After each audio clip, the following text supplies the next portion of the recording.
First off, I want to start with the Abuja International Marathon race that will be coming up this month, April 29th. And that's just not the news for me. The news is that they've included a particular category that focuses more on age 17 and below. That's for secondary school, students. They will be going home with 500, 300, and 200,000 naira respectively. But you must be 17 years old and also in secondary school. And for me, it's actually a nice one. 5 kilometer race for me is just to try to see how they want to catch them young. Still staying with athletics, we talked about the heavy downpour we saw yesterday and how it has actually destroyed, the National Stadium in Lagos.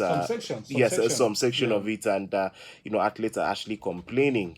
And this is the same stadium that we saw the Minister for Youth and Sports just days for them to leave office, asking for outrageous amounts for, the rehabilitation of those stadiums. And for me, it's quite sad and pathetic. Hopefully, we can get it right in this country when it has to do with infrastructure. Away from that, we're also looking at in the world of boxing where Deontay Wilder has actually come out to say that he wants to challenge, Anthony Joshua. And I don't know how that would span out because Anthony Joshua had said that he'll be back in December, trying to nurse his injury after his last fight, with Franklin, where, he actually, won. In the world of basketball, you look at the FIBA, World Cup that will be coming up, taking place later on this year. We have representatives from Africa, but Nigeria is actually missing.